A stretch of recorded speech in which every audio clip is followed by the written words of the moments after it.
Hell yeah, boys. It's another episode of Prototype. We just cracked this cold one open to talk about the faithful. Yeah, this episode is for the faithful, especially. You can check it out on your screens. I did want to mention that obviously my initial vision for this shot, was like, I imagined a fully like WIP first draft version of a level within Pagan, which is the classic FPS game that I've decided to start developing on the back foot or on the heels of the last episode that we had.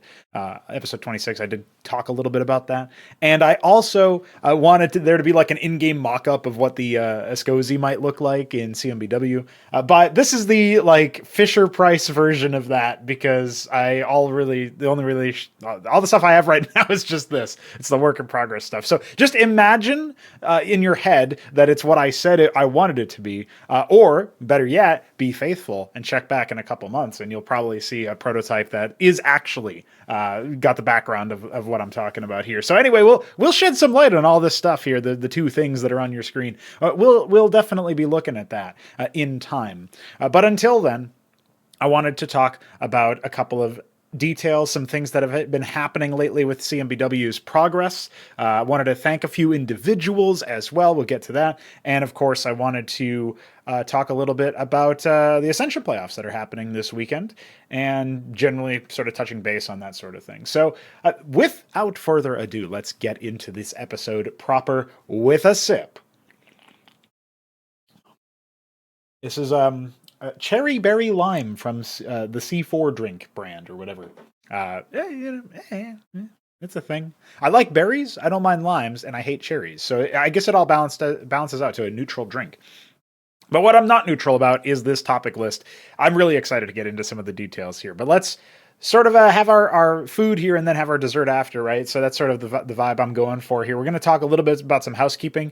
And even then, it's pretty exciting stuff, obviously. Ascension playoffs going in around 2. One series has already been played as of the time of recording. That is Sublime against the Shambler. We don't know the outcome. We will cast it live.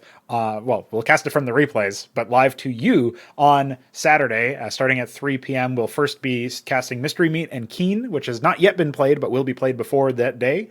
And then we will afterwards cast Sublime and the Shambler. And so those will be our sort of like games from replays.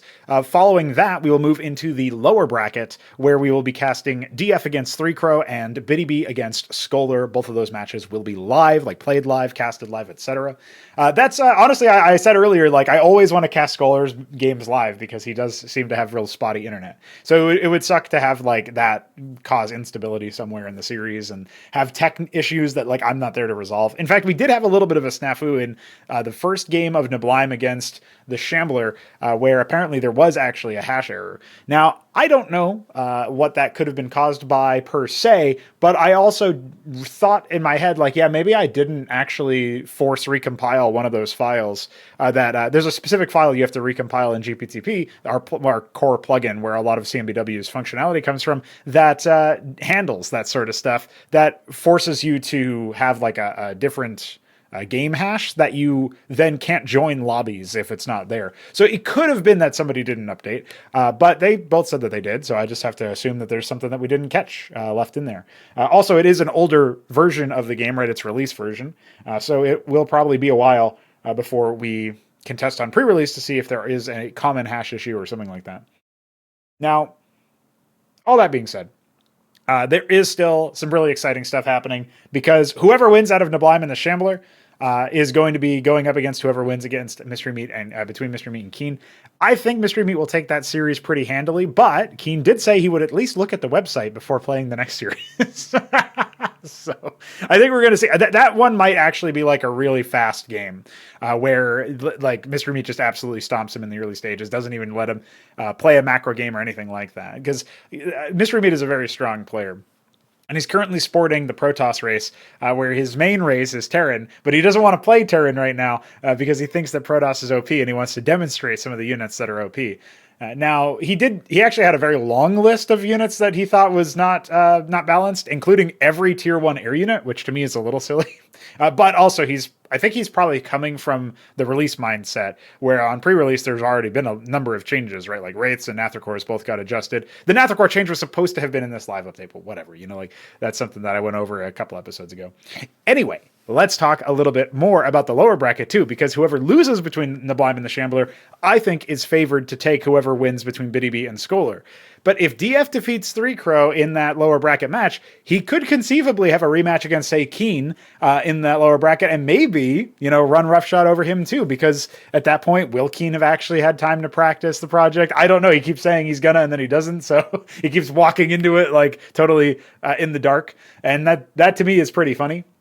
But that being said, we're going to have to wait and see. There's some exciting question marks here. It's like, is Keen actually going to be a challenger like we wanted him to be, like we thought he would be based on, his rank in Remastered's ladder? Or is he going to fall away and be like the first sort of burnout in that sense, at least in the first tournament showing, and have a little bit of a dud, right? Because he doesn't even make top 4 if he crashes out from the next 2 series, right? So anyway, there's a lot of question marks there, because he might even have practiced, and he might even defeat Mystery Meat. But I feel like it would be, you'd be pretty hard pressed to defeat Mystery Meat. Come on, man. He's the legend. He won the last couple tourneys. He's stacking the trophies, so yeah, it's pretty cool. Pretty cool to see him in action. Anyway, I wanted to cover that because I do think it's good to remind people. This video will actually release on my birthday, October the 13th. So I'm recording this as a bit of not really a birthday present for me, but one of the best presents in life is giving to others. And so I give you a podcast. But I did obviously want to cover that sort of thing because that will be happening on the 14th. So it's very pressing that it's like very impending, you could say, very time sensitive. So, just like everything else in this podcast, you kind of get to like feel, if you go back and listen to this way later, it's like, oh, what were they doing at the No Fraud School? What was Pr0totype doing at this time? Well, now you have the answer. I was preparing for Ascension Playoffs Round 2, and I was doing a whole bunch of other exciting shit. And now let's talk a little bit about what we have accomplished since the last episode. So there has been some movement on the iscript extender within Cosmonarchy Brood War, the most ambitious StarCraft project ever made. I mean, I guess I probably should have introed it a little bit before talking about a tournament that's held in Cosmonarchy Brood War, but whatever. You guys probably know that by now. And the advances that we've made so far, we fixed one of the 2 problem hooks that were basically hook in CMBW nomenclature is just a function of the original game that we have reverse engineered and made functional and then made changes to if we need to. Generally, you only need to hook something if you need to make changes to it. Otherwise, you would just let the game run the unedited code. But in this case, we needed to hook it so that we could later on, which we haven't been able to do just yet because we need to fix another function that we've hooked. But one of the hooks was dysfunctional, so we fixed that thanks to the help of DF. And the other hook is a much larger hook that is going to need some more attention from Veek when he is available and able to do so. He was actually taking a quick look at that earlier today, but I haven't heard back from him just yet about it. So who knows what he'll end up finding or how soon it'll be done. But essentially that is like the core function that like handles all of the different iscript commands. And iscript in Brood War is the animation code. It's basically what handles things like what overlays to call at what time, or which frames of a graphic to play, or whether you attack with something, like which weapon do you attack with, and what do you fire a bullet, or do you cast a spell or something like that, right? So there's a lot of things that iscript handles. It's not just animation, it's also gameplay. And I remember when we were first actually working on Antikythera and its animation system, Veek was not super happy with the idea of coupling gameplay with graphic processing the way that iscript does, right? Because iscript is both visual insofar as it affects which frames of a graphic are played and when to animate something, when to create an overlay for like an explosion during the death effect or something. It basically handles all of that stuff, but it also handles, whether or not you launch an attack, how many attacks you launch, and that sort of thing. And he wanted to decouple those. And it was an awkward sort of phase of development where I'm sure now we could probably design something better. But I'm also not sure if we would move away entirely from an iscript style model, because iscript does have some pretty, it has some issues, but it has some pretty big W's associated with it as well in terms of like the advantages of using it. It's not entirely a terrible thing, even though I can see why you would want consistency out of a different system, since it would provide you with like, oh, my attack always happens at this point or whatever. But visually communicating that to the player is a little bit confusing, because you're going to have a delay anyway. So basically we ended up having like in our weapons definition file, we had an attack delay for when a projectile would fire or whatever, because everything was a projectile, including melee attacks. And the idea there is like, okay, now we can delay this by 4 frames, and that will be in line with the animation. And the animation code will only be handling animations. It won't be handling attacks. And, it was kind of a tedious manual process to like make sure to align it at exactly the right time and all this other stuff. But, you eventually learned that system. Either way, though, it's just a bit of an anecdote, I guess, about Antikythera development, which is our custom engine for RTS games, for people who don't know. Now, that is still in progress, you could say. Progress is a little bit slow at this point because we've been busy with other things. But when we extend iscript, which seems like a when as opposed to an if, one of the things that we can do is add more units. And we don't really want to add that many more units to the tech trees of the Terran, the Zerg, and the Protoss, but iscript extension is by far the biggest thing that stalls us out from being able to add new races. And that is one of the things that I'm going to talk about after I continue recapping sort of the progress that has been done. So you can strap in for that. I guess I should also mention here that once we have wrangled that, what does that mean exactly for the existing development? I'm fully aware that making a new race is pretty difficult. But yeah, again, I'll get to that when we go over the construction of the Askosi, which is the 4th race planned for Cosmonarchy Brood War. Now, let's go into a couple of other things that have happened technically. We did increase the update rate of vision, which means that, sometimes in Brood War, it was very inconsistent. You'd move a unit around, and it would basically provide vision, but that vision would expire after a certain amount of time. And that certain amount of time was actually not so certain. It was an uncertain amount of time. It was random, effectively, because the update rate wasn't very fast, but you might have coincidentally moved at the exact time that the update happened. So you would lose vision, and then you would, sometimes you would lose vision, sometimes you wouldn't. So effectively creating a lot of weird ambiguity about, did he see my unit because I trailed him 5 seconds later? I mean, it wasn't that long, but it could have been 1 or 2 seconds later for sure, because the update rate was so slow. Now, the caveat I will say is that this does slow down holding the numpad plus option to speed the game up a lot, because now we're running the update much more frequently. It's every other frame right now. I was testing with every frame, and it actually performed fine on the test map with a bunch of units, but the problem is that I recognize that there's there's technically a chance that could, grind things to a halt, particularly when it comes to multiplayer, which it was actually tested yesterday by Mystery Meat and Nablime, and they didn't report any desyncs, which is great. So hopefully everything works out just fine with it. But also they might have assumed oh, there's network issues. It must have been, Australia internet moment or something. But it might have actually been that. So I don't know. I didn't even ask them about if they noticed any performance hits or anything in the very late game. Now, I will say that the vision update rate is something we wanted to streamline for a long time, because it did create so much weirdness with regarding the way that units would actually update. So now when you kill a unit, it's much faster to lose vision around that unit.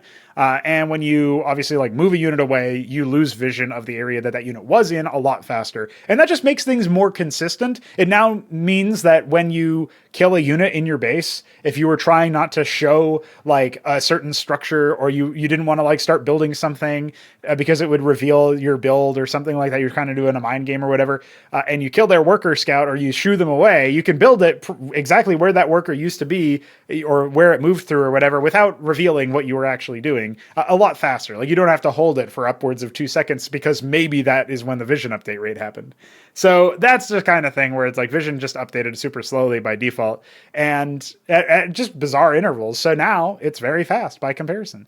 And that's great. It actually looks a lot smoother. I mean, it looked even smoother when I had it every frame, but every other frame, it looks pretty smooth actually. So I am a happy man, because that is just one of those things about stock StarCraft that I never liked that I actually really appreciate now in the current situation, just knowing that is fixed, right? So that's actually going to be a really nice improvement when it comes to how things are constructed.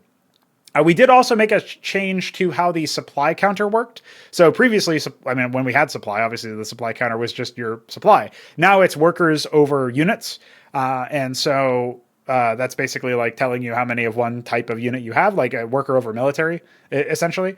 And Veek was saying that it was a little bit annoying for him to adjust to the idea that it was only completed units and not units that were in progress. Whereas obviously if you trained a unit and it counted, it cost supply, like it wasn't like an overlord or something, then your supply counter would fill up before the unit was complete, because the unit was technically taking up space. It just wasn't done yet.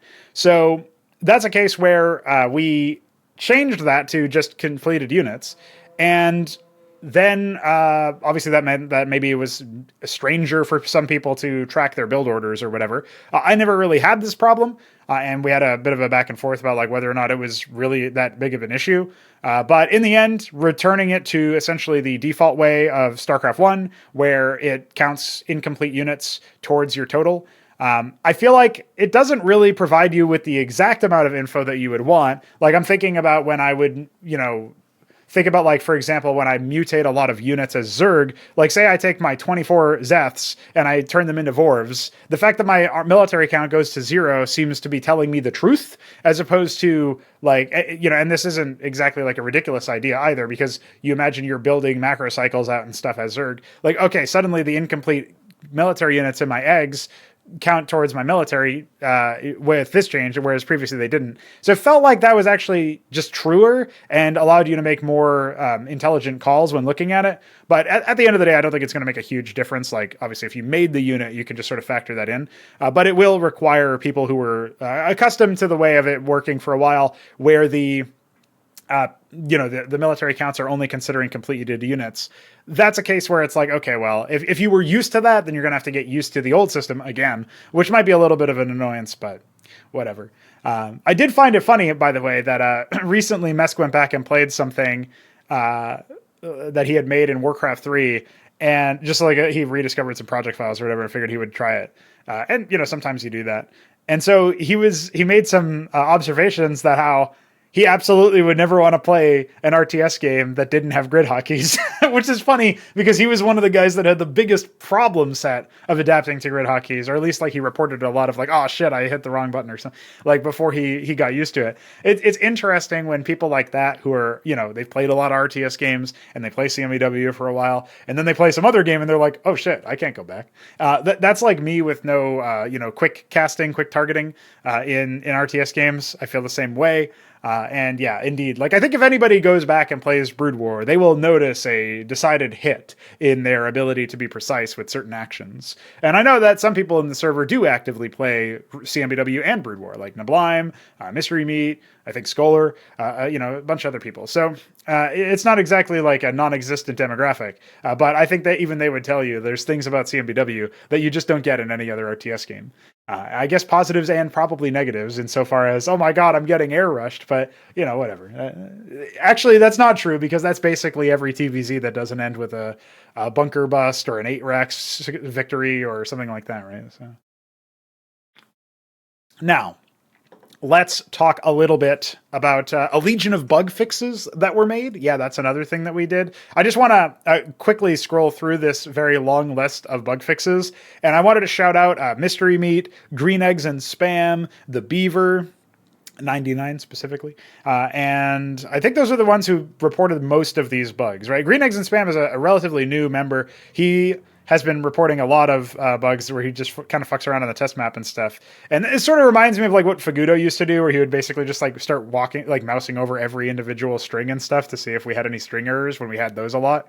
And it's like, yeah, man, like I really appreciate when people have the patience to do shit like that. Particularly in a game like Brood War, where modding it gives you just like stupid shit all the time, where I edited this string, well, suddenly a bunch of strings are wrong. And it's like, what the fuck, why though? And it just turns out that's because of some internal thing that not very many people are aware of how it works and all this other stuff. So yeah. And another thing that we actually fixed in this legion of bug fixes includes single player not rolling the random races properly on your first match. So if you've ever played single player CMBW and you boot up a match and you're always Zerg and your opponent is always Zerg, Well, that doesn't happen anymore. I mean, there's still technically a chance that happens, but it's actually true now. It's like actually random instead of it always being that way. So yeah, that's pretty good. That was a bug forever. I guess this also technically reinstates the ability for you to change your opponent's race in single player, which was an unfortunate loss that we did at some optimization earlier on in the project's lifespan.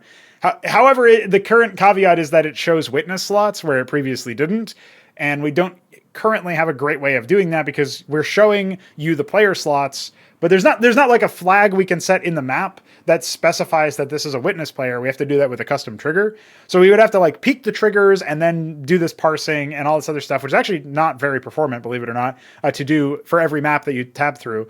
Although I don't know if it would be appreciable as a loss of performance tabbing through maps and stuff. But yeah, it's definitely something that we would like to be able to omit at some point. I did think about like some lame thing where basically it would just detect if there was a number in front of the map name, like it says 2 in parentheses in front of Boscovine, for example, then it would just only show you the first 2 slots. But that couldn't even be easily implemented as of immediately because DF reported that apparently when you play against computers, they occupy the end slots first. So if it's a 1v1, like the actual slot is player 8, like the 8th playable slot, even though their player ID in game is 0 or 1. That's just really fucking weird. So I don't even know how we're going to implement the fix for that exactly, but at some point we will. That's definitely like the main thing. There's all sorts of other bugs, though. We fixed a couple of issues related to regression. There was this mysterious bug where if the attacker was killed or otherwise in a transport or something like that, like unavailable, and then the damage was fatal to a unit that could be regressed, then the unit would just be completely killed. We saw this a few times. The time that I knew for sure it was happening was when a Cyclops died to a Circuith, and then its latent shell killed the Circuith, and then it killed the Scorchrith, and then instead of regressing, it just died. And I was like, what the fuck? That's weird. Why would that happen? That was actually in a game where Heltrix was playing against, I think, Nibelheim. It was game 2 of their quarterfinal of the last Ascension. And so that was like, oh shit, like that's really weird. I wonder why that happened. And then like Veek looked into it and thought maybe it was something to do with like the custom damage function that we do for the Cyclops shell and some other like effect abilities, but it wasn't that.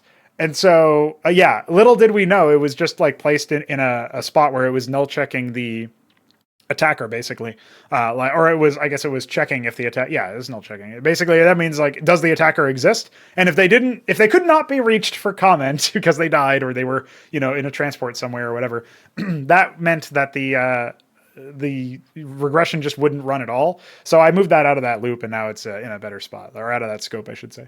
So there you go. There's a fix there. And then there's a couple of other things. A couple of rare crashes we did resolve. Actually, one of those crashes was just general instability, which also could have caused desyncs, and it was related to the Pr0totype Death Anim, which is really funny to me. So that's fixed, and it also explains why I had a desync when I was playing AI games with Enoz and Roller Skates a while ago on Waterloo, a 6-player map by Veek. And I used Pr0totype, and as soon as one of them died, we hashed, and I was like, what the fuck, that's weird. And well, it turns out it's because they were trying to call a non-existent entry for leaving behind a sprite. And who knows what the fuck that happens is. And obviously I searched through the entire iscript txt afterwards just to see, is there anything else that's like this? Well, it turns out there wasn't. So unfortunately that can't be explaining all of the issues that we've had. But yeah, it's definitely something to think about. So I suppose the only other thing that I can think of is that it might be worth taking a look at like some of the functions that get called when an ant seal gets hit or something, because that has caused, like, it's really suspicious that a lot of desyncs happen with ant seals, or when ant seals are present. But I have no idea if there's really any truth to that, or is it just like coincidence, right? All right, so yeah, there's been a number of bugs fixed, a number of issues resolved, a number of general improvements. We did update the AI in this pre-release cycle, which has gone on a little bit longer than we normally would see because obviously the tournament's going on for a long time. But the pretty based thing about it is obviously like Terran tier 2.5 and 3.5 is gone. It's just 2 and 3. Big rebalancing happened for Terran in general, though you won't have to relearn how to play them. It's just a lot of units got adjusted as a result of that. And then for the AI side, obviously we had to update the AI to make sure that they would not request stuff that didn't exist anymore. But we did a bunch of other things, like we improved their attack handling for when they try to attack in the early game. We improved a bunch of other things that were like related to structure priority for tech tiers, and made adjustments to how frequently Zerg requests multiple tech nodes, because they would sometimes build like all the tech but then not use them. So that was really dumb. Yeah, I'm sure there's still a lot of issues with the AI, but now is probably a good time to voice your complaints and like actively test to see if you spot any issues. If you're interested in like having better practice partners, you could say offline practice partners. Obviously, they're a little bit different than humans anyway, but definitely something to you might be able to point out. Something that was generally like the general gist of it was, it's really annoying when sometimes you play against a really good AI and other times you play against like an AI that's like a fucking child that has fetal alcohol syndrome or something. And it's like, yeah, okay, well, true, absolutely true. Let's see if we can drill down on that a little bit more granularly so that we can like fix like specific issues that make them dumb. And something to think about. So like one of those was making it so that they can't roll greed builds on competitive maps. But that has to be wrangled on a per map basis, at least currently. So that will be something that you have to grab the latest maps for. And that also means that if you are a mapper and you have maps that are in the competitive pool, either class 1 or 2, you are going to want to check those folders to see if any of your maps have been updated. I mean, I updated all the maps that were in there. So like, for example, Biddy B's Quasar Quartet is in competitive class 2. He's going to want to grab that map in case he wants to update it in the future. So that way he's got like the latest version so that when he sends me an update, I don't have to redo the triggers every time or whatever, right? Oh, another big tech improvement, actually, I totally glossed over this. We skip briefings now in competitive, debug, and omnipresence modes because there's no need for a briefing if it's not a campaign map or a scenario map, right? We also made loading unit stats from map info. Like you could go into the map editor and like set Maverick health to 100 instead of what it currently is. So we made that feature exclusively scenario, so it no longer can happen in competitive, debug, omnipresence, etc. So that's a big deal. We obviously already talked in the last episode about middle mouse scrolling and the lobby sound and all this other stuff, so that's great, but that's obviously still in there. And yeah, I'm honestly just like a whole host of random bug fixes, a lot of issues related to mind control stuff, a lot of issues related to like flingy units not having a certain debuff supply or expire, depending on which one it was. Yeah, there's all sorts of things like that. So yeah, generally speaking, we fixed a bunch of stuff. There's still more bugs to fix, of course. Keep those reports coming, guys. And again, I appreciate the names that I shouted out earlier. Obviously, DF for helping with a lot of those bug fixes, but shout out to the Beaver, shout out to Mystery Meat, shout out to Green Eggs and Spam. And honestly, Enoz and Nablime also reported some stuff. Well, his name on the Discord server is Bariso, I think. Not Barisu, Bariso, Beriso. He reported one of the crashes that I was able to resolve with, like, actually, technically, Nablime reported that crash too, but he didn't give me any info that was useful. So, owned, absolutely owned. All right, so that basically wraps up the recent advancements within Cosmonarchy Brood War. It's getting better all the time. I finally removed salvage. Can you believe that? That's one example. Now we get to the part of the show that I am the most excited to talk about, which is the new stuff, right? And so one of those is the Askosi, the 4th race. So I'm going to take a sip, and then I'm going to tell you guys all about this shit, because it's pretty exciting. All right, so let's preface this whole discussion with the acknowledgement that building a 4th race for Cosmonarchy Brood War, when the first 3 races are not quote-unquote finished in terms of the roster that they're eventually going to have, and when we don't have really a vast amount of campaign content, we haven't even finished the Terran tutorial as the time of recording, although there was progress made on that I probably should have recapped earlier, but basically the voice acting is being wrangled. I roped Roller Skates and Mesk into it, so they will be acting as 2 of the 3 characters in the Terran tutorial, and then we can basically just release that once I do some more gameplay testing after the fact. But anyway, okay, we're still low on content. and the races that we already have aren't done, why the fuck would I be making a fourth race? Well, the answer is I'm a little crazy, I guess, but also that the 3 races that we have are more than playable. They're very quite solid. You know, obviously the Zerg are the least complete, I guess, if you want to call it that. But the changes that would be made to them by including new units are all in the very late stage tiers. And we don't really have a high percentage of the games that go to that stage right now. I think mostly because of, well, some of the maps are not super safe, but also there's a pretty big disparity between player skills. And in fact, when we do get even skilled players, like, you know, the Shambler against Sublime, like I guess their first match went like the distance in terms of it being really long based on what somebody was saying earlier, although I didn't ask for any additional details because I didn't want to spoil myself. But like they were talking about tier 3 units. I was like, okay, well, they probably got to, you know, later stages of the game then. Like, okay, that's when you start getting it, right? So that's where obviously we would want to accelerate the arrival of additional units. And hey, we kind of need iscript extended for that too anyway. So kind of a big deal. But yeah, so there's definitely that as an association. But yeah, generally speaking, like the races are playable, right? People can, there's no race that's like not viable. And even areas in the race, like where there might be race imba or something, it's not because they don't have a certain unit implemented, right? It's just like, oh, okay, they don't have that many options. Like that's the beauty of CMBW's model for tech trees, is that there's loads of things that you have. Like the whole point is to have an abundance of options, and the nuances of what's different about those that do have role overlap is where it becomes interesting and compelling to try to combine these things. Like that's where I think the model ends up being really successful is, you know, we talked about this all the time a while back. Like I think in both of the last 2 episodes that we released, like, yeah, I want to be able to play towards your abilities as a player, your personality, your tendencies. So there's going to be a bunch of options, and some of them will be more or less viable for, or like applicable depending on the rest of your game and your map state and like what other options that you have. Like if you went bio early, you know, you might want to add more bio, or you might want to add some support unit from one of the other branches or whatever. And it's like that might be more or less useful depending on the rest of your composition to that point in the game. And that's just the way that CMBW works in that sense from a tech, like a macro perspective on the tech aspect of the game. Now, when it comes to the Askosi, which is the planned 4th race, I would really be quite surprised if we were able to get them to the level of completion that the other races are at, where, you know, their first 2 tiers are entirely complete and their 3rd tier is like 75 to 80% complete or whatever, before like the start of the next year, right? Like I really feel like it would take a few months to get them operational. We obviously have to source a bunch of graphics for them, placeholder or not.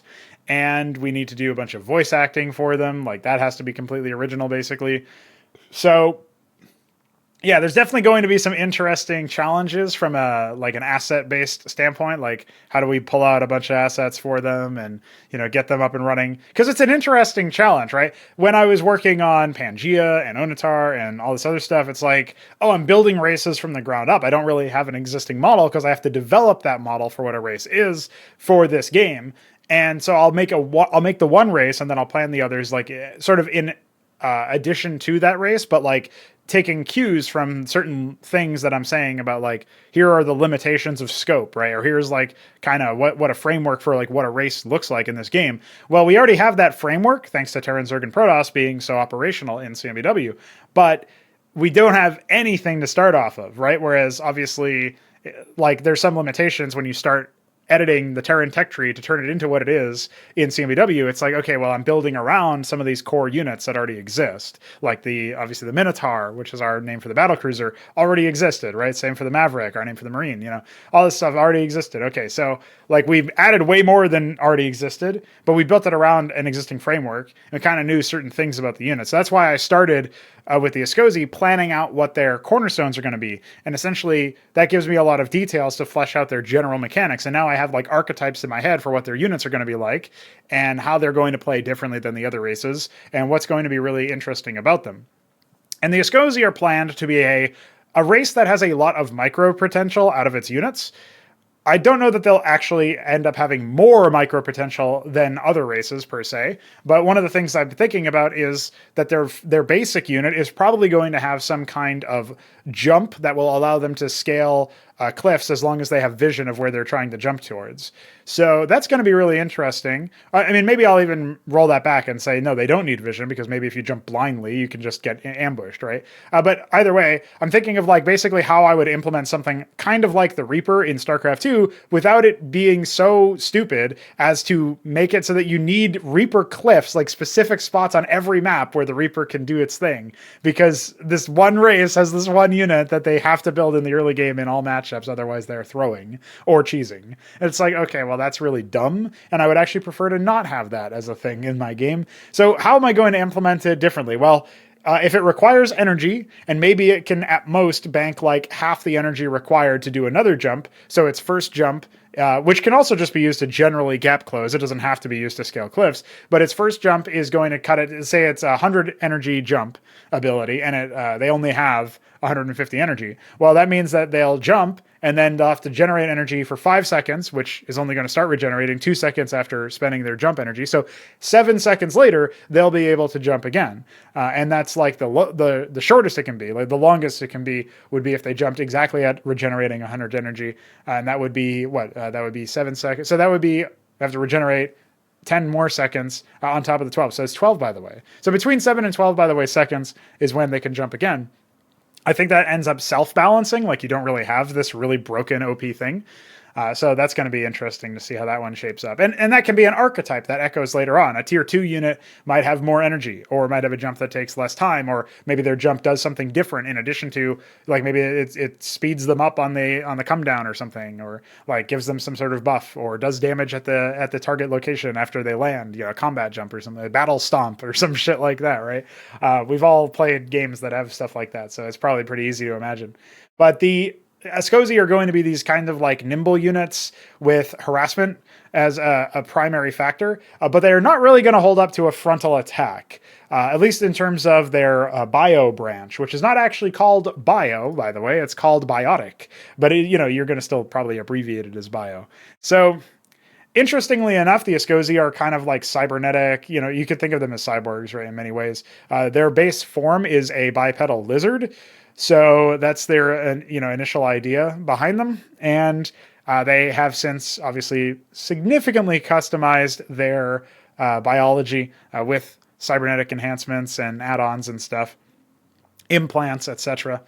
They have this thing called, one of their cornerstones is called interlocking mechanisms, and it's basically to explain that their workers can team build, which is how they're going to be distinct from, the external construction of the Terrans with the mason that like spins around the construction site and stuff. The Askosi will team build. Their workers won't spin around the site. They'll just be channeling onto the structure at, a very short range. But you can have a bunch of them, right? So I think the way I'm going to balance this, as opposed to draining additional resources, is by making the additional workers on your team building have heavily diminished returns. It might be something like each worker increases the build rate by 20% or even 10% or something like that. If it's 20%, that means that you need 6 workers to build twice as fast, as an example, because the first worker is 100%, and then the subsequent 5 workers are 20%, adding up to an extra 100%. So that's a lot of missing resources and all that stuff, right? So like ideally, you'd be able to just get away with building with, 2 workers or something for something in particular. But if you really wanted to, dedicate a lot of workers, you could do that. That's where I think maybe it will have to end up being 10%, because at the end of the day, you would still just like move 12 workers somewhere and build like a town center or a fucking tier 3, diadem equivalent. Not that there would be an equivalent per se, but like a heavy cannon type thing. It's like, oh, now I got you. So yeah, we're going to have to balance that and think about that. So somewhere between 10 and 20% of an increased construction speed is going to be how their construction works. Their workers are going to be ground units like everything else. They'll have a flying worker like everybody else. And or at the very least an advanced worker. Like maybe actually they won't have a flying worker, I'm not sure. And before I settled on team building, I actually thought about them deploying their structures from orbit. But unfortunately, the UX on something like that, I came up with this system a long time ago, back in the Project Hydra days, when I thought we would add a 4th race called the UED. So that shows you how fucking far back that was, because that was when I was still holding on to the Lard lore.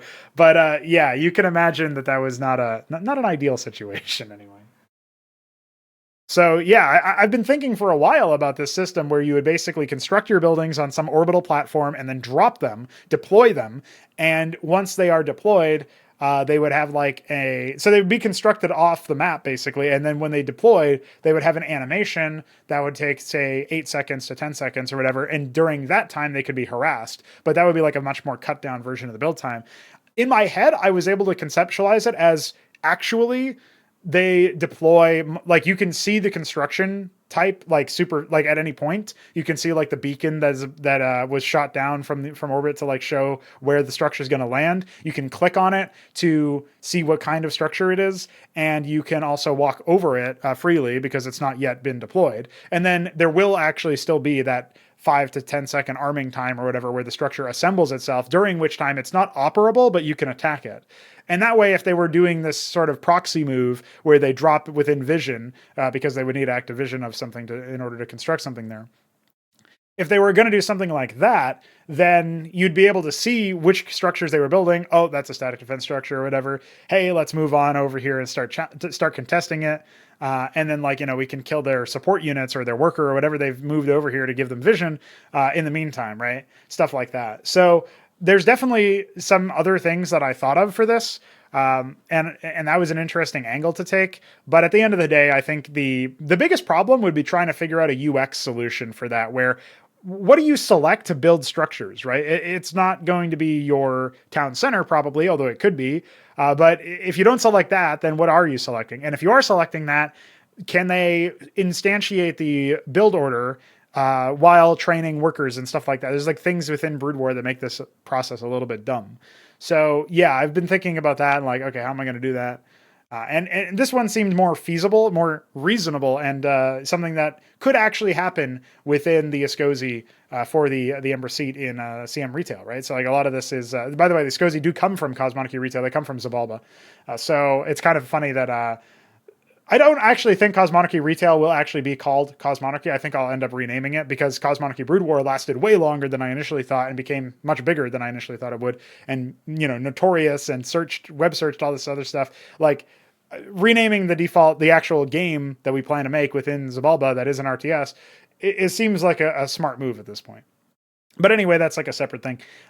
However, this is a Xibalba race, or it's not a regency because it's not as powerful as like one of those powers, right? But this is sort of like maybe back, like way, way, way back in their ancient history or something, the Askosi were what they are in CMBW. Something like that could be the case, right? That could be our cop out for why they're so different when it comes to when we end up making the game and stuff.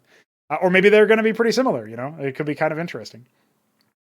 But yeah, the other thing about interlocking mechanisms as a cornerstone is that it tells you that the Askosi can collaborate their efforts. So I'm planning on this being like, basically you can, there's going to be a unit that instead of jumping to a target location, they can jump towards an ally. In fact, that might even be what I end up doing for the first unit, is that they can just jump towards an allied unit. Or maybe they can jump towards any unit. But the idea is if they jump towards allies, then you can jump towards neutrals, as well as your actual allies and your own units. So in team games, obviously that would factor in, but even in 1v1s, that could factor in with units that aren't your own if you jump towards like a neutral anchor and then staff it, that could be kind of neat. And then there's all sorts of stuff that's like that to me is pretty cool, because I just think about it like, oh yeah, okay, we've got the Askosi, we've got the fact that they have these like collaborative mechanics and stuff. It means that they're more than the sum of their parts, right? Like they work together. That's a very intentional thematic behind the Askosi.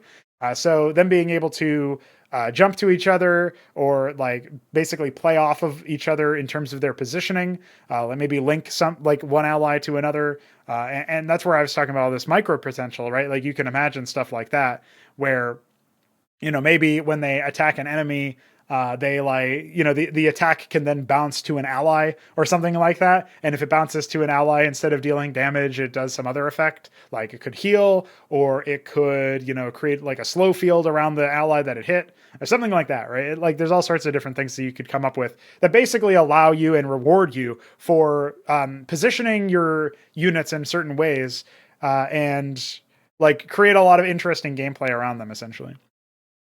Another cornerstone is frontline reassembly. When you deploy mechanized branch Askosi, these ones are going to be more like armor, tanks, walkers, that sort of stuff. And a lot of the stuff that you're going to see out of this is going to essentially be fairly like. Actually, it's not going to play around quite like the biotic. The biotic stuff is going to be much more nimble and mobile, but not very powerful. Some of the mechanized stuff is going to mirror that. Like they're going to have a concept. Like one of the things that I definitely want to have for mechanized tier 1 Askosi is essentially their mech structure is going to be able to produce a ground transport that will allow you to garrison one unit in it. And that one unit can also fire sort of like a bunker, but like the bunker being something that moves or whatever, right? Like it'll be garrisonable.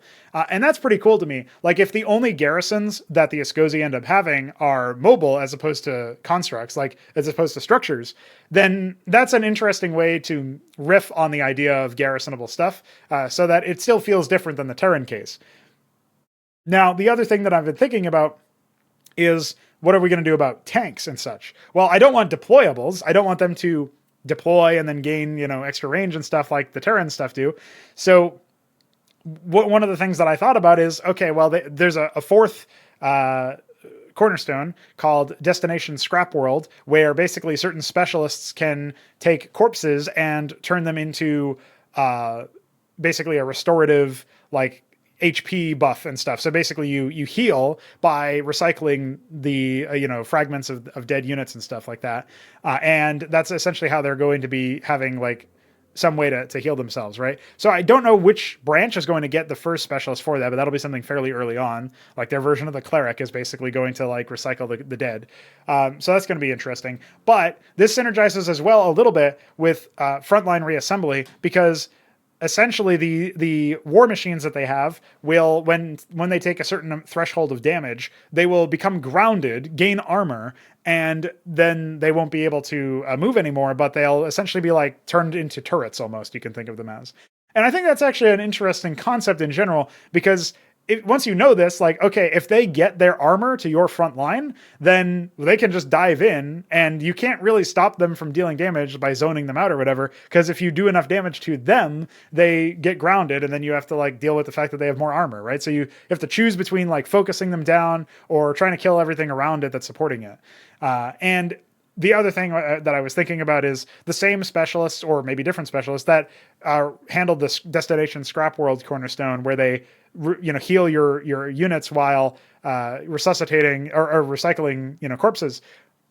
Those ones might also be able to reactivate the war machines that were grounded out of emergency, basically, like, oh, we jettison all the weak spots, like pop off the wheels or whatever, pop off the treads, let's just immediately start getting the heavy armor out or something like that, right?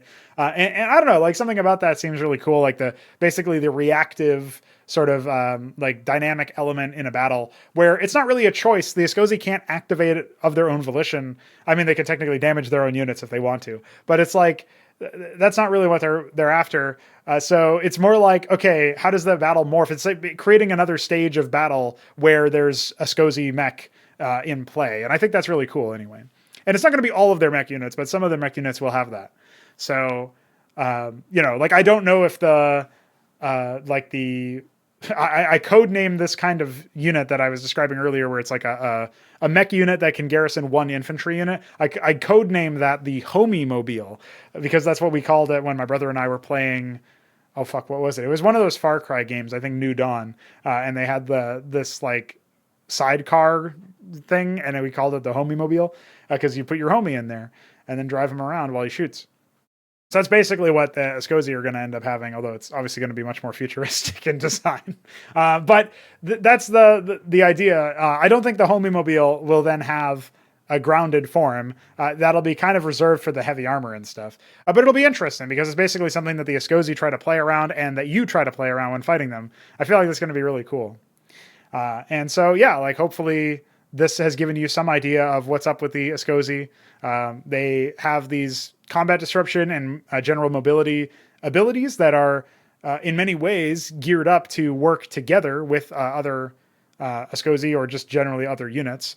So they play off of their allies. They have these sorts of relocation abilities and stuff. They have the ability to resuscitate their allies or heal their allies through recycling corpses, and they have their ability to reassemble some of their mech units, which ground themselves when they have taken a lot of damage. And so that, to me, is going to be really interesting to see in action. And I'm going to be looking forward to developing this stuff while you guys see it sort of turn into this thing that actually is playable within the game, which obviously takes us back to the whole iscript thing that does need to be extended.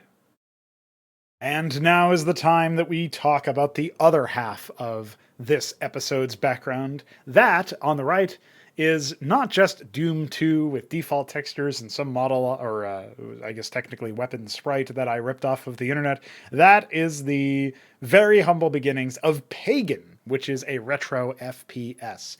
Now, Pagan, as I open up the page for it right here, right now, is pretty cool. You can access it by going to fraudsclub.com/pagan. I'll, of course, link it in the description. I still have yet to add it to the main page, but I got to restructure the main page anyway, so maybe I'll do that on stream today or something.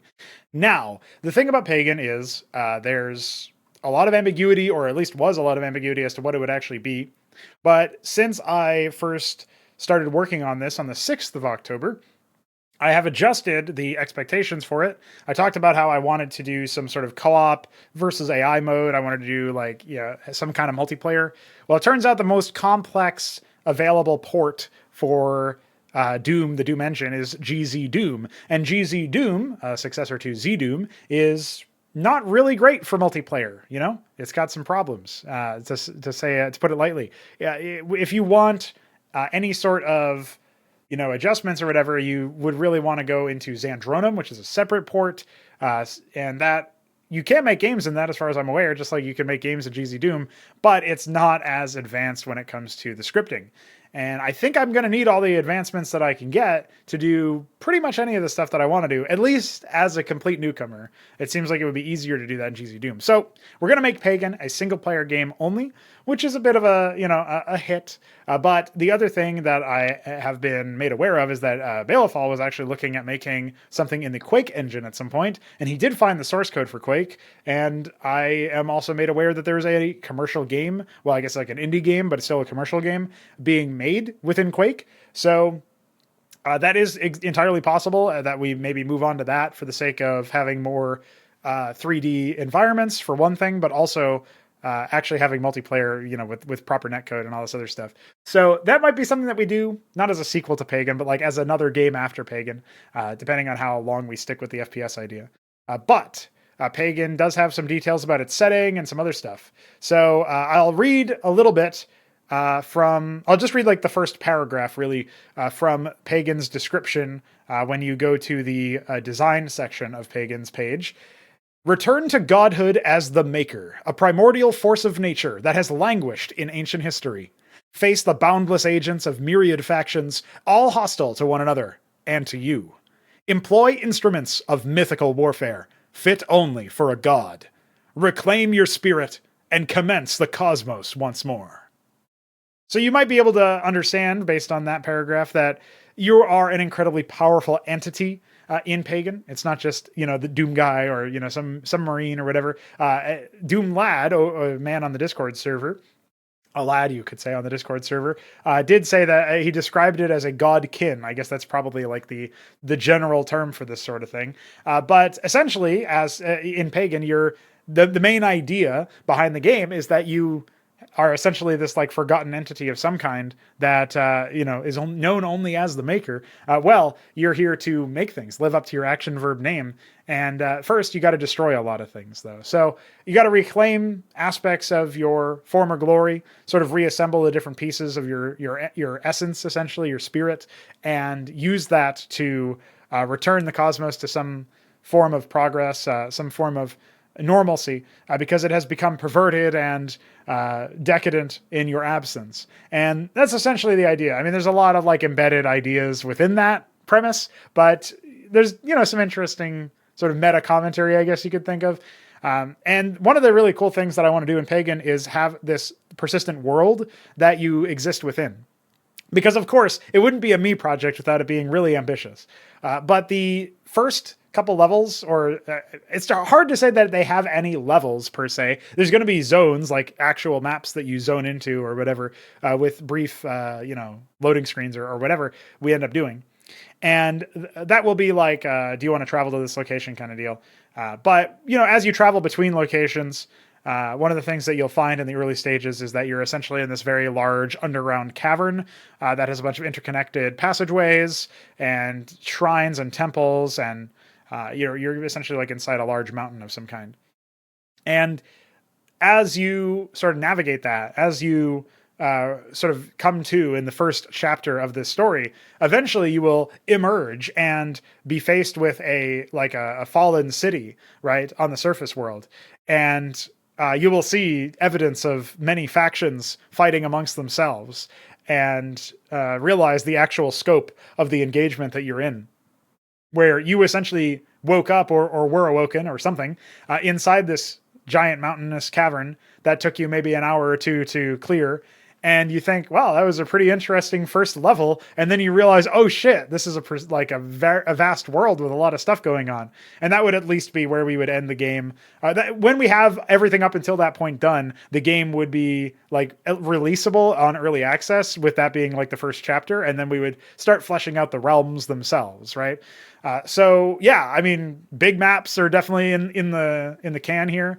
I will probably be dropping the movement speed a little bit from Doom, so you're not super hyper fast. I've already made other adjustments, like your height, to make you taller than what you were before, and it actually makes some of the enemies, like the imp and stuff, less imposing, you could say. And another funny idea I had was that as you reclaim more of your spirit, like more of the pieces, your height actually gets taller.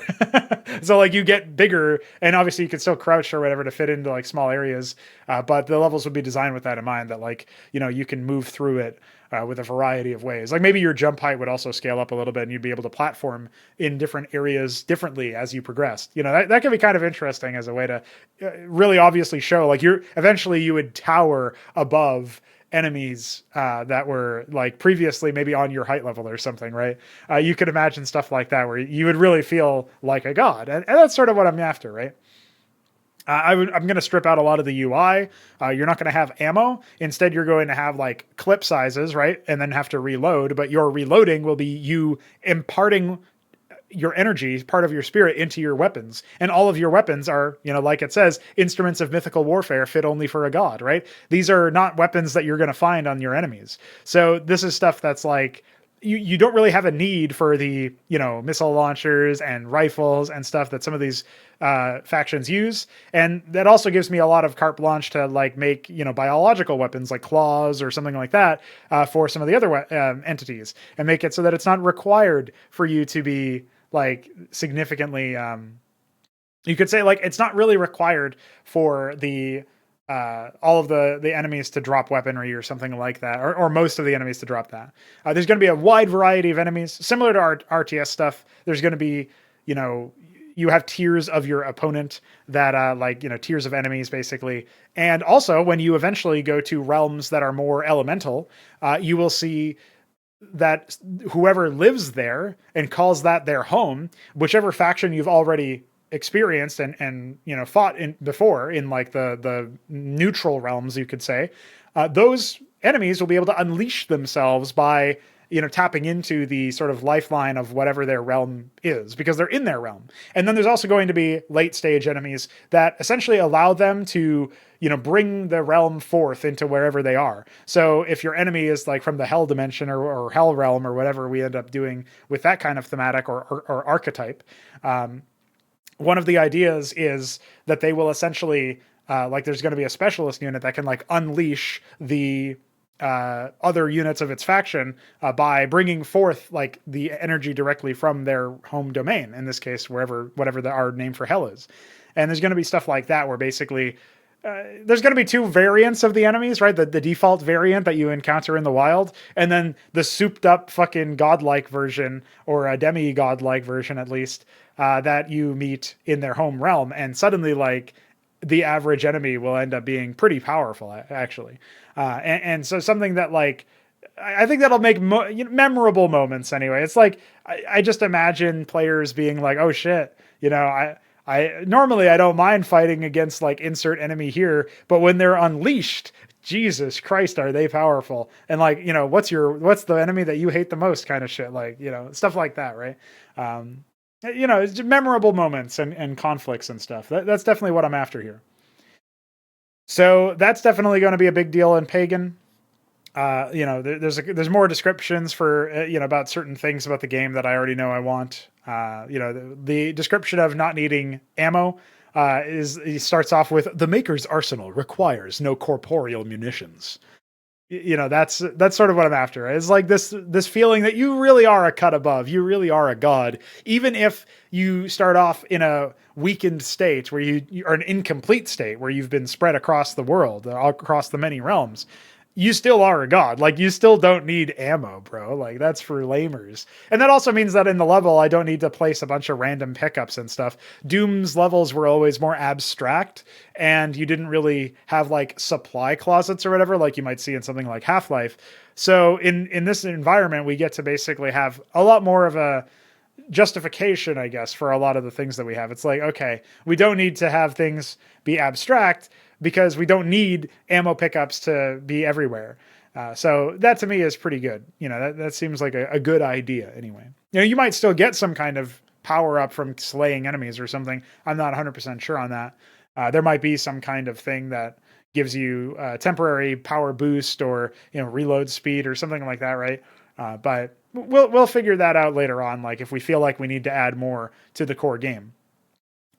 And yeah, with that, I mean, that's the exciting world that we live in now. Is we've got Pagan, dude. We've got a retro FPS that we're working on, and I'm really quite happy with the I guess the reaction, but also like the fact that I had so much help immediately. Like BittyB was helping with the mapping, Dynamo was helping with the initial setup and like giving me a lot of a primer on what's already been done and what's doable. Doomlad did the same thing, kind of like confirmed a lot of what Dynamo said in many ways. And then they pretty much everybody was like linking me stuff. Like, I know Night of the Realm also did that. Or they linked me like educational materials. They linked me to mods or games that could be good inspiration or good like examples of what's possible within GZ Doom and all this other stuff that's really cool. That to me is like, yeah, we absolutely want more shit like that. Like, come on. So to me, yeah, this is the kind of thing that like, if I'm going to make an FPS game and it's going to be single player only, so there is no co-op versus AI stuff, well, this is the kind of shit that I want. I want this like big expansive map that you basically get to travel from realm to realm, but within one realm, there's loads of gameplay and there's multiple factions vying for supremacy, and you might need to, destroy one faction utterly so that you can, at least insofar as you destroy their home base in this area, so that you can get after some, reward for a primary quest or something. But if you do that and there's only one other faction on the map, say, which might be the case for the first zone that you enter into after the mountain, my thinking is that at that point, the second faction that you destroyed their rival, well, they take over everything else. So you have to also manage them a little bit, keep them on the back foot, right? Or you can choose to just say, fuck it, I'm going to, just tunnel vision on one enemy and then deal with the consequences after that. If you feel like, shooting your way out of bad situations instead of trying to play the macro style, then that is something that you can do. It's just probably going to be harder, right? So yeah, very interesting for me, for my money. Like, I've never played a retro FPS game that had this sort of thing in it.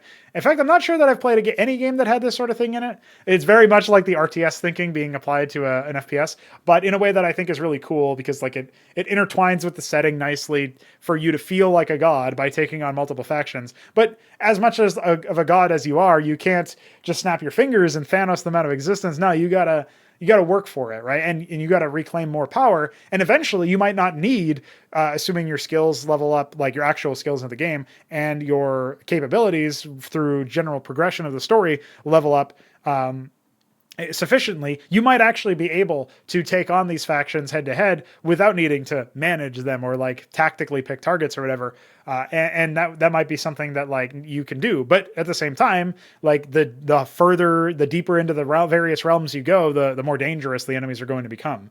So that's definitely something that is going to be an interesting push and pull, but I didn't want to just like, oh, arbitrarily they do more damage. The higher tier enemies are just better in terms of stats. Like, I wanted to meaningfully improve the capabilities ways by adding more abilities to them, by giving them richer tool sets, by making them smarter, by making them cooperate better, that sort of stuff. So we'll see what the limitations are for the AI in GZ Doom, but that's absolutely something that I want to do.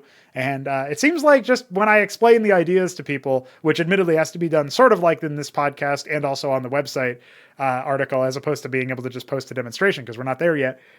When I demonstrate that sort of stuff, or when I give them ideas of what those will eventually be like, everybody seems to be pretty cool with it. They like it. They think it'll be really interesting. And also they comment that, they haven't seen that before or whatever, which is kind of par for the course for my ideas, not trying to suck my own cock, but like, it's just, I usually just have these fucking out of pocket ideas that are really hard to implement. And so it takes a while to do, but I have faith that we'll be able to build out some really exciting worlds and stuff within Pagan. Like the requirements for visual fidelity are not really that supreme. We just need it to be consistent. So I feel like that'll be a lot easier to wrangle. And obviously it's in an environment where a lot of stuff is prefab, a lot of stuff is already known, insofar as you can just walk in and be like, all right, let me look up all these tutorials for how to make levels in Doom and stuff. And like, people have done it. Like, it's not that hard. So that to me is really exciting, just because it means that we won't have to worry too much about like, oh, how are we going to do this sort of thing? Oh, like most people have probably already done it or done something that's close enough to it that I can like adapt it and then figure out the rest. That's the hope anyway. We will see. But I'm also firmly equipped with a large number of people who have worked on this stuff before, where like Doom and Doom modding or mapping or whatever is kind of like their bread and butter. That's what Bitty B described it as anyway. And I know Dynamo is like really hailing from that more so than the RTS stuff. Although he's pretty well versed in RTS stuff too, but like predominantly Doom stuff and FPS stuff in general. And then obviously Doom Lad was interested. He just popped into a stream while I was working on it. And he's like, hey, what's going on here? I see a Doom mapping happening. And I was like, yeah, well, here's my project. So yeah, we got a Discord chat channel on it, on the Discord server. If you're interested in popping into that and seeing what we're up to, I'll post progress updates there. And I'll be streaming that I'll probably be streaming that on my birthday. So stay tuned for that too. And just generally, I try to do the once a week kind of deal, right? So I think that is pretty much it for discussing Pagan. We also, of course, have coffee questions. So let's get to that. So if you aren't already aware, we do take donations for the work that we do. We might be doing a different scheme in the future, but for now, we're still on the coffee page. So check it out in the description. And if you want questions answered on shows like this, then you can ask them after you give us some money. And yeah, pretty cool stuff. So, without further ado, Lucifirius opens us up here. He asks, how would you attempt to crowpill MMO games? Now, normally I would assume you're crowpilling individuals, but I assume essentially like the gist of his question is, hey man, I want to get I want to get better MMO experiences, so what would need to happen? Well, as far as I can tell, I've never been a super big MMO player. I should establish that right up front and center, because some of my questions or some of my responses to this question might be a little bit confusing or silly if you shade in context that I don't know about because I'm not an MMO player. But by far the biggest MMO thing that is like defining about the genre, the gameplay genre for me, is grind. And I guess the idea is that maybe that provides you with the biggest amount of like general content to do while being social with other people and collaborating. So what I would say that could be really exciting from an MMO standpoint is if you replaced grind with persistent, organically persistent actions that, rather than just harvesting resources by like killing wolves that don't always drop paws or whatever the fuck, you would instead be engaging in activities that would make up the general gameplay of the game, right? So an MMO RPG is really vague because it's massively multiplayer, it's online, right? Obviously. But what does RPG even mean? So what I would be going for is a massively multiplayer action game of some kind, or shooter, or RTS game, if you wanted to do something like that. That has been tried before, usually really horribly. Whatever the gameplay genre is, MMO obviously mutates that gameplay genre, like it impacts that gameplay genre, but it's not a gameplay genre by itself, because anything can be massively multiplayer online. It doesn't have to be something that's, you know what I mean? Like it doesn't have to be an RPG per se. But RPG is also super vague anyway. Like even when it's not massively multiplayer, I don't fucking know what an RPG is because people have used RPG to describe Diablo and Skyrim and Fallout and Mass Effect and Dragon's Age and so on and so forth. So it does feel like you need to be more specific about the gameplay genre, which is not a critique of lucifirius' question. I'm just saying in general when it comes to MMOs, it feels like they are very non-specific. It feels like they are very ethereal and floaty. And so if I'm imagining that, like, another problem with an MMO is that if you don't have the player count, most ideas just fail. Like if you tried to play World of Warcraft as a single player game, I guess it probably wouldn't feel that different, to be honest, because that game is just barren and empty anyway. And I think a lot of that is down to some of the things that they've done with server instancing and stuff. But, okay, well, whatever. Like, one of the things that I would say is if you are able to secure enough of an interested fan base or player base, then maybe you can do some of this stuff without planning for a single player experience, or like an inevitable situation where maybe the game eventually does become very underpopulated to the point where certain things can't be done. But I'm assuming you have enough of a player base that that's not a problem for the sake of answering this question. And so I would say you would probably have a list of factions or races or whatever that you could pick from to align your character to. And that would determine your spawn zone. And in your spawn zone, there would be some NPCs, probably a good number of them actually. But a vast majority of the actions that would be done around the city or the spawn zone or whatever it is would be handled by players. And this doesn't mean grind. This means like organizing raids of some sort or organizing, some sort of like protect a caravan mission or whatever. And then like you would have NPCs try to attack it from other factions, but those NPCs might be accompanied by other players, right? That goes back to the raid idea. And so then you would have to probably try to organize defenses. Like something that I think happens all the time or used to happen sometimes in World of Warcraft is there might be like really high level enemies from the Horde come to an alliance town and just like kill the guards and stuff. And if I'm not mistaken, Blizzard repeatedly balanced the game such that that was like less and less possible, or at least they tried to make it less possible at some point.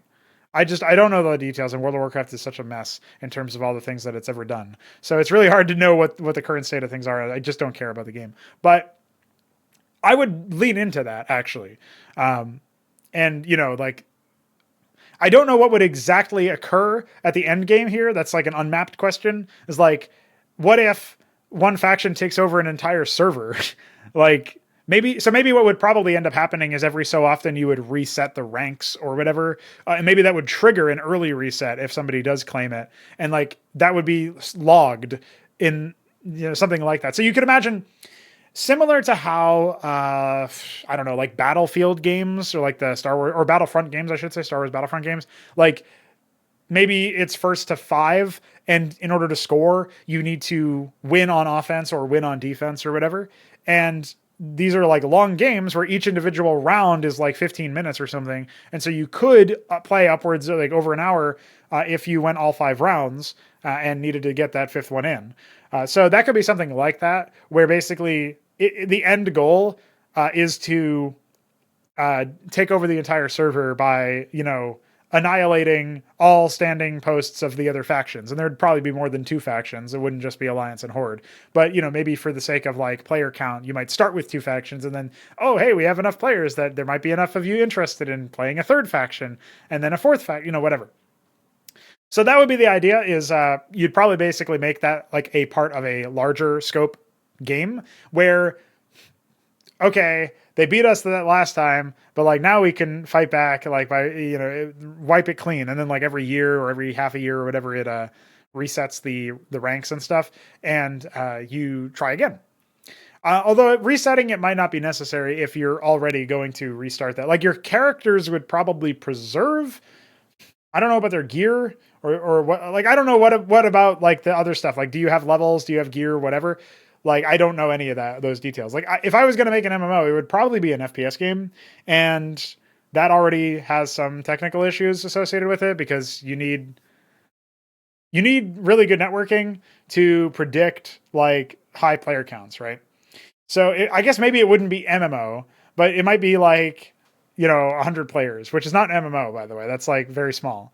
But anyway, you could imagine something like that, I think, based on what I've described.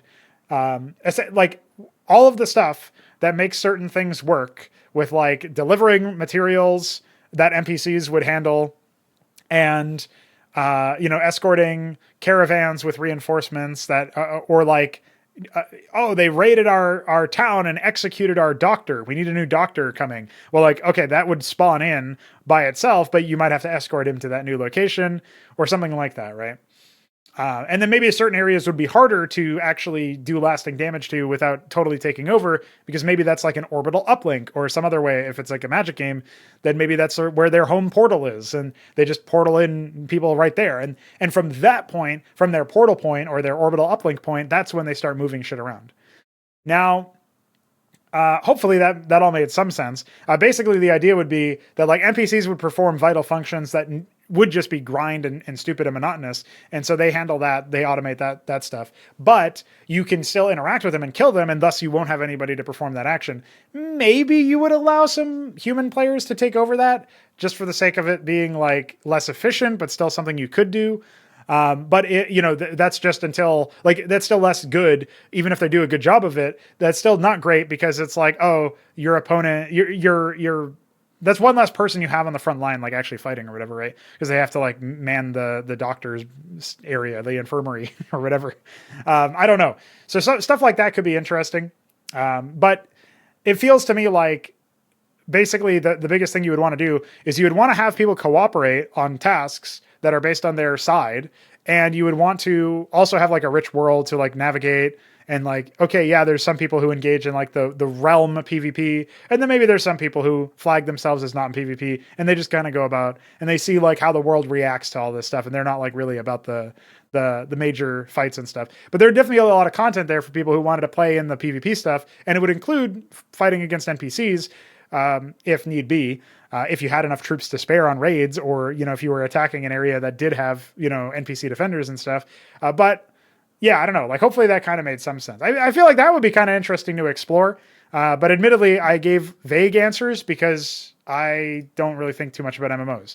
But the solutions or whatever, like the problems I'm trying to solve with that kind of pitch are, there's a lot of grind and a lot of like unsatisfying things that you do in a game sense, but you do it under the guise of, hey, I want to make progress on, like I want to be social with certain people. I want to do certain things, certain ways or whatever. And you just like having to do it in really stupid grind oriented manners feels less meaningful than if you and your family or your friends like band together and like try to fend off attacks onto an area or something like they cooperate even against like neutral enemies, like you cooperate against a monster to take down this titanic boss or whatever. Like that could also be something that would feel more meaningful if it wasn't like embedded within a series of grind. So hopefully that made some sense as an answer. And yeah, thanks for your question. Myrian asks, how would you confer a universe's or race's lore to the player without explicitly stating it in game or with out of game info? So Myrian actually asked two questions, but his first question was about, well, I don't have it here anymore, but basically his first question I had answered earlier. Like in another episode of Prototype. So I decided to go with this question because it was more interesting to me. And also I don't think I've talked about this too much, at least not in this episode. I might have talked a little bit about how like most RTS games in general don't do a great job of it. Well, most games in general don't do a great job of like elucidating lore and doing it in subtle ways. But I don't think I covered it exhaustively in Prototype.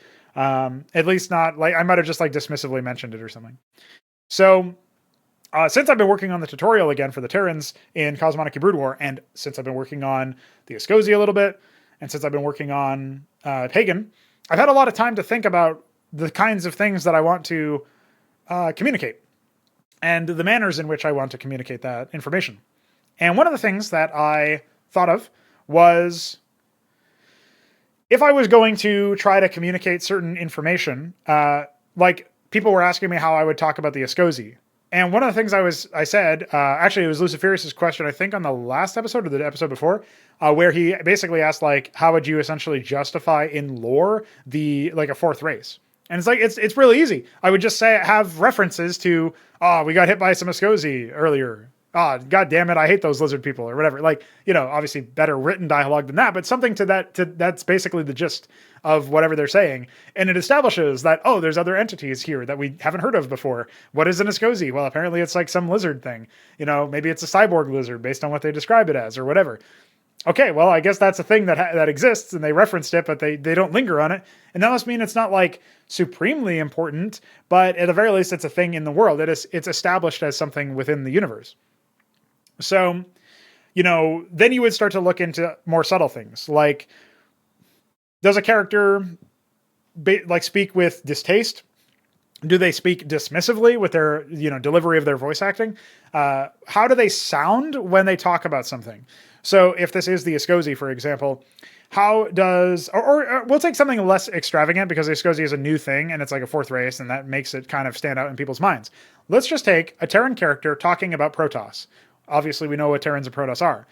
But if this Terran character is of the Golden Republic, then maybe when they speak of Protoss, they do it in hushed tones, or they do it in elevated language, or something to that nature, where it feels very obvious, actually, that they are speaking more elevated, like with some sort of respect, and just the tone, like the diction, the word choice, that's one thing, but also the tone of voice with how they deliver it. If you insult a Protoss around somebody who is a Golden Republic representative, they might be indignant and react, poorly to your insults. And that's like, oh shit. Okay, this guy respects Protoss for some reason. Well, why might that be? And then if it seems to be something that a lot of Golden Republic Terrans do, then you can probably safely surmise that Golden Republic Terrans respect Protoss by and large, because now I'm showing you a bunch of examples of that happening, and that's the commonality between them.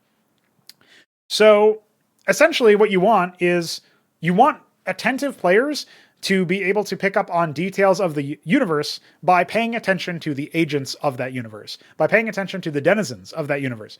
So a race or faction's lore could be imparted by members of that race or faction, simply speaking, and doing so without, expositing information directly. Like, I have a script for a mission of Reign of Sand, which is a Terran campaign in CMBW that has been in development on and off a little bit. And one of the things that they talk about is they throw this proper noun at you. They talk about pilots and they talk about souls. And it's not really clear what they mean at first, but they don't explain what a pilot or a soul is because both of these people know what that refers to. So what you'll eventually figure out if you pay attention, if you care to pay attention, hopefully I do a good job convincing people to pay attention to that by making the story interesting. But if you pay attention to that, you eventually figure out what a pilot is, what a soul is. If those terms apply to even the speakers that are speaking at the time, you kind of know which one is which based on the terminology. And I don't need to have a lore entry in an out-of-game, Wikipedia or something for you to figure that out. Like, that can be for the enthusiasts to check out, like, like a compendium of all information known. But you are meant to be able to pick up all of that stuff just by paying attention to the dialogue, the diction, the voice acting, like how it's delivered, as well as which words are used to deliver the point. And then definitely, like, I guess observational things as well about like the gameplay. So in Pagan, we're going to have an enemy, one of the factions, the Epithets. These guys are essentially just like slaves and masters, basically, but it's like zombies to some degree and a controller. And I'm currently referring to the controllers as thought leaders because I think that's kind of funny.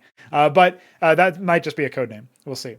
But so if you have the zombies or the enemies that are essentially zombies, and they're not very, like, they kind of do infighting and they're not really that coordinated. They can be dangerous if you get backed into a corner by them. But odds are you can, run circles around them and try to defeat them fairly easily. You might have to focus on them and they might be maybe beefy frontline. I haven't decided on exact balancing values, but that can be something that you handle. Okay, well, the zombies aren't really that interesting or they're not that difficult to deal with, right? And then a thought leader comes around and suddenly none of them infight and they all one-track mind immediately start flocking to you. And suddenly they're a lot more dangerous. And they're even like interrupting your ability to shoot at the thought leader because they're like forming a wall of flesh between them, between the thought leader and you.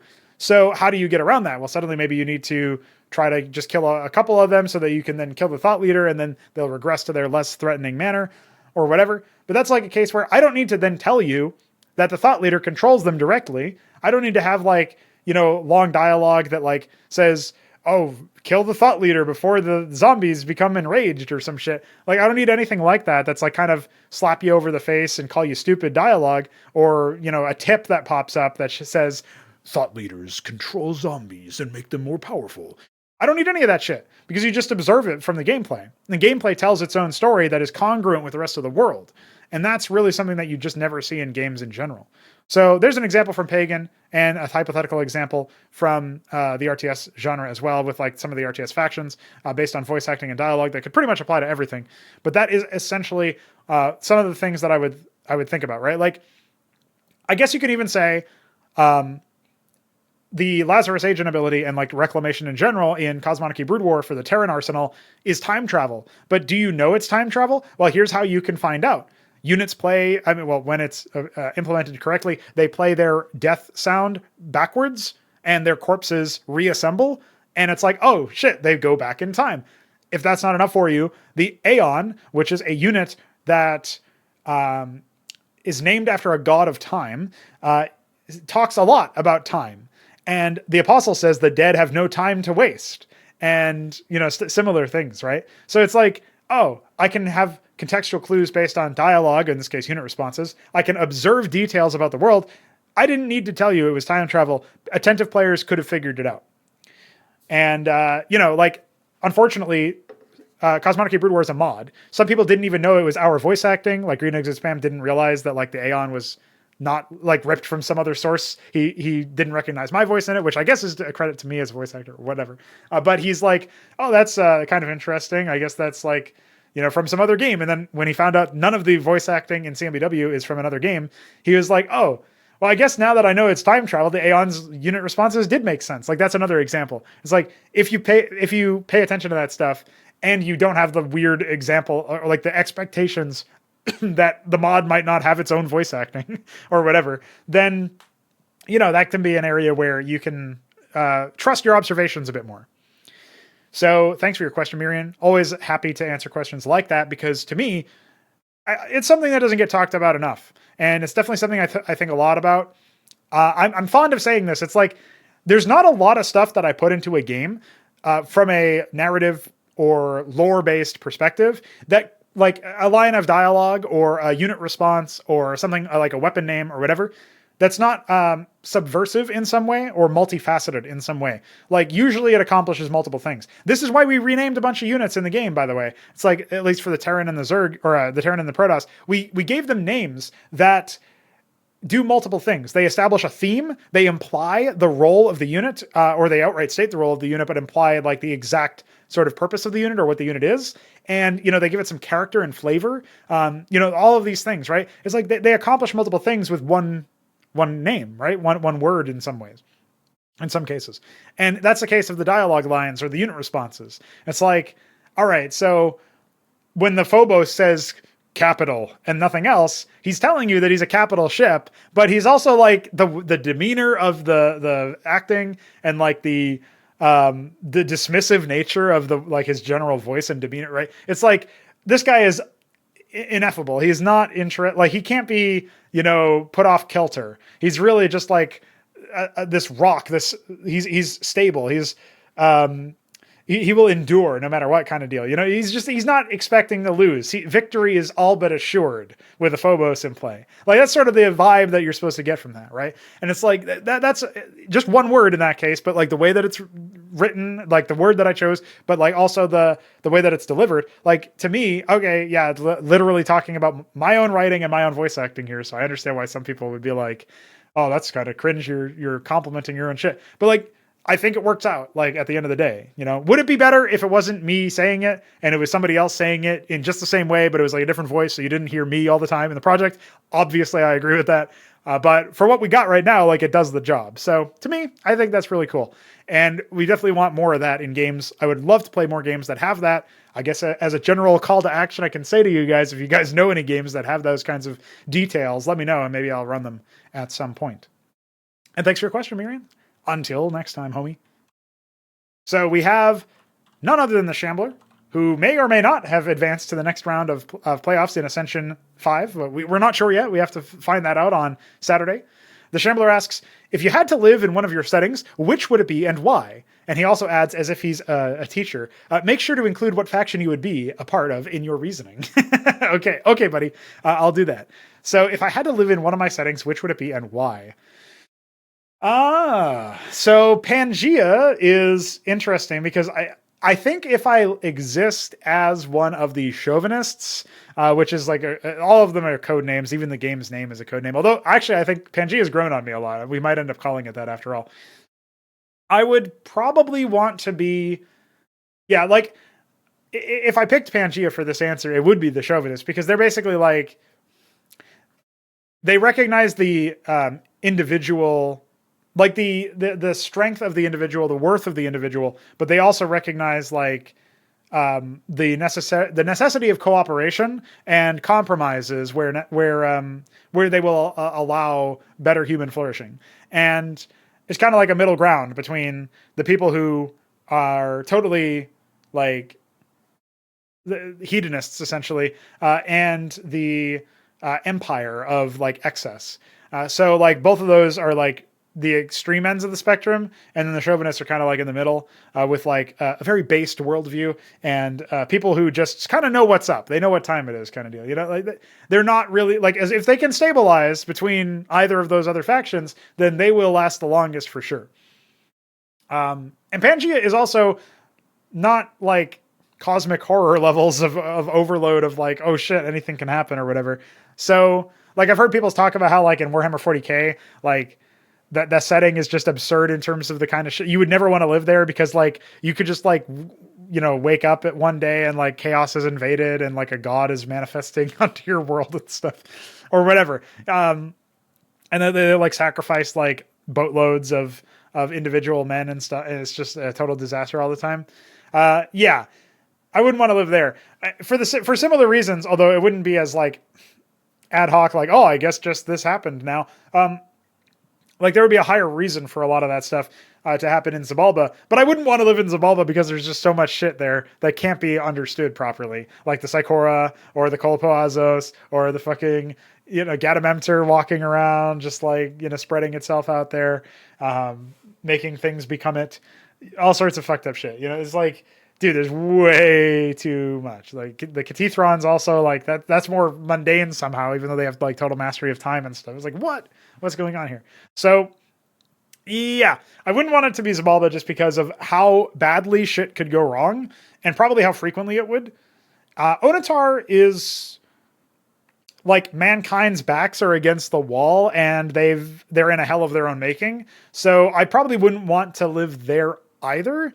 But at the very least, I would have purpose if I was part of mankind. I would not want, it goes without saying, I would not want to be part of Blood Summon, or Voiceless, or Entropic. I mean, if I was part of Entropic, I probably wouldn't know I was part of Entropic because they're just the way that they are, right? So that's its own thing. Yeah, I would say I'll pick Pangea and I'll pick the Chauvinists because they have a real chance of success, which is not to say mankind doesn't, but just that like, it's not as doom and gloom.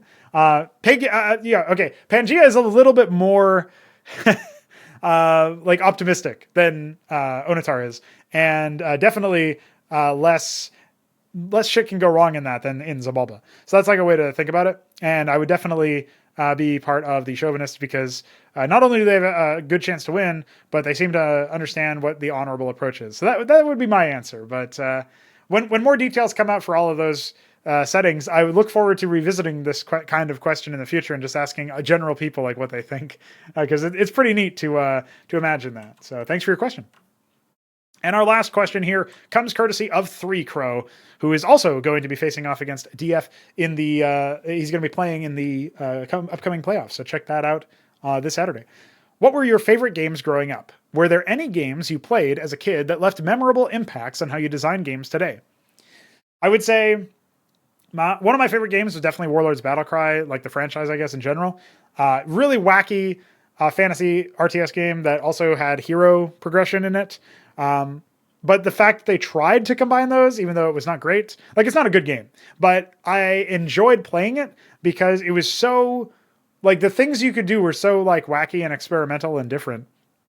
And I remember appreciating that there was like such a disparity between it and something like StarCraft. Oh yeah, 3Crow specified that I don't answer StarCraft to this question because obviously I'm modding StarCraft forever. Or I have been, I should say. I'm not. That's not a promise. That's just like an observation of reality, I guess. So 3Crow mentions that. But yeah, like compared to StarCraft, the Warlords Battlecry franchise was so weird, but still kind of comparable in terms of the isometric angle, the fact that you were controlling pretty large armies, the fact that you would build bases, free form, the harvesting was completely different, but like a lot of stuff was similar. I don't play it at all these days, but I wouldn't mind going back and checking it out some more, particularly since I guess a lot of changes happened with the Protectors, which is like the CMBW of that scene. And maybe that mod would be a better experience than any of the base games. Similar to how CMBW, in my opinion, is kind of like a better StarCraft.